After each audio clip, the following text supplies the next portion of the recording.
The Harris campaign is aggressively courting Republican voters, and this week they got a big endorsement. More than 200 former Bush, McCain, and Romney staffers wrote an open letter officially backing Vice President Harris, writing that while they have, quote, plenty of honest ideological disagreements with Harris and Walz, the alternative is simply untenable. For more, I want to bring in Tim Miller, host of the Bulwark podcast and the former communications director for Republican Jeb Bush, and MSNBC contributor Brian Tyler Cohen. His new book, Shameless, Republicans' Deliberate Dysfunction and the Battle to Preserve Democracy, is out now. Tim, this is a very long list of people, many whom you know. You have been saying that more Republicans need to do just this.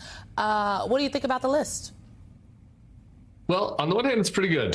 200 former Republican staffers. It's hard to imagine the inverse of this, right? Like, it's not as if there's any people that you worked with on the Bernie or Biden campaign who are out there endorsing Trump, I guess, unless you count Tulsi Gabbard. Well, Tulsi Gabbard, honey, I was there. Just one. So it's 200 to 1. So that's pretty good. And I was happy to see some of these folks. There are a few names out there that jumped out to me. One, Jean Becker is one that jumps out. She was the chief of staff for George H.W. Bush his entire post-presidency. I think that kind of says a lot about the values of the elder Bush and Barbara Bush, who are no longer with us. But, I think that it should be that first step, right? Hopefully these people can be nudged to get some of the bigger names off the sidelines. I've noticed H.R. McMaster's been doing the rounds this week, but he hasn't actually had to weigh in one way or the other, which is flummoxing. Chris Christie, we could go down the list. So I think this is a good thing. It's something that Donald Trump doesn't have. It's the first step to getting Haley voters, but I want more. More is more. Well, Brian, to Tim's point, it's not just people outside of Trump's orbit. H.R. McMaster, he worked in the Trump White House. He didn't weigh in on if he would vote for him, but he did say he won't work for him again. And then he had this, in my opinion, kind of weird op-ed in The Atlantic where he talks about what Donald Trump got right on foreign policy. What does all of this tell you from the H.R. McMaster perspective?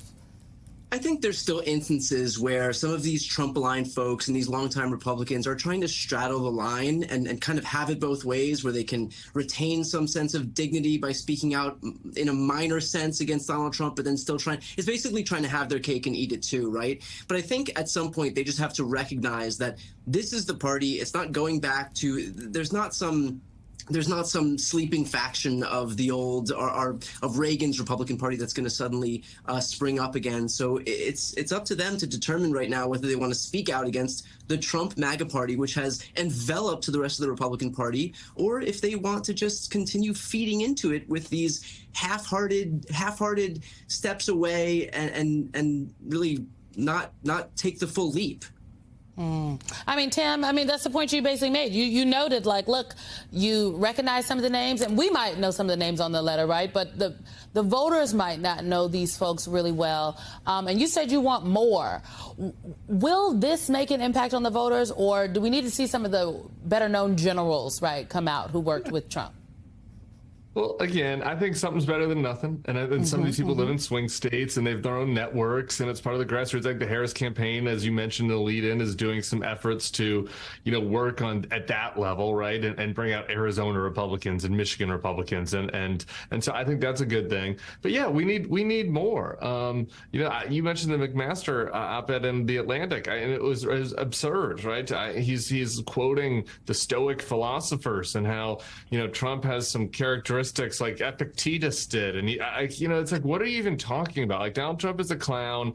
H.R. McMaster knows he's a clown. This is not getting us anywhere. And I think that having some people that saw Donald Trump up close to say clearly, without weasel words, without any fancy references to the Stoics, that this guy is dangerous, he's a bad person, and as a result, Kamala Harris is a better option, and not only just a better option, but somebody who's totally appropriate to be the president of the United States and is within the bipartisan tradition of people who care about our security and our rule of law and our Constitution. I don't think that's too big of an ask. Hopefully we'll see more of it over the next 2 months. Hopefully we will be watching for whatever the people do. I think these letters are quite interesting, and just getting people to sign their name on the list, I think it matters. Brian, there are some other people that have signed their name on another list.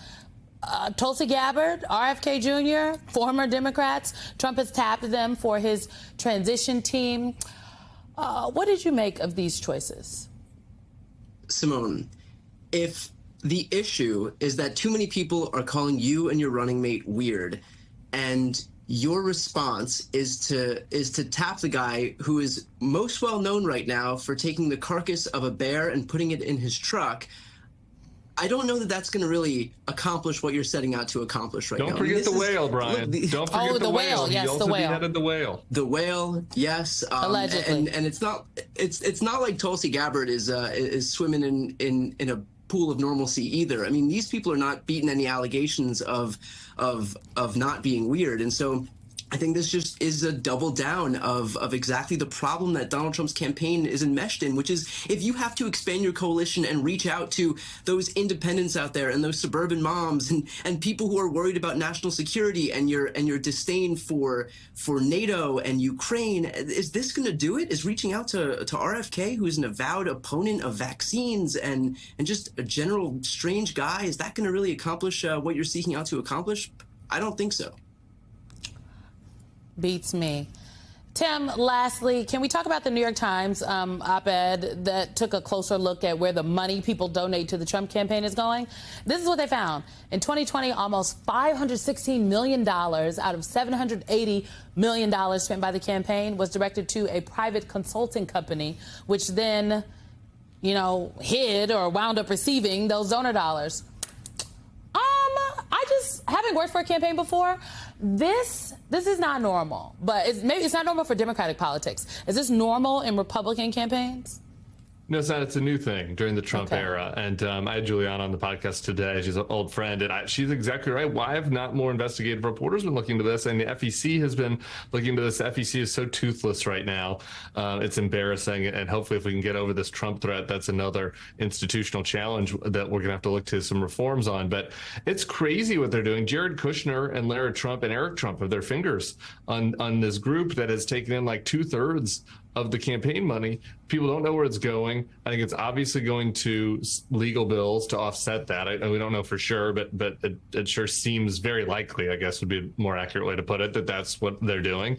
There were all kinds of weird stuff they were spending money on before. I mean, Melania's stylist and stuff, and then all of a sudden they stopped doing that. So is that in the slush fund? We don't know. All we have are questions.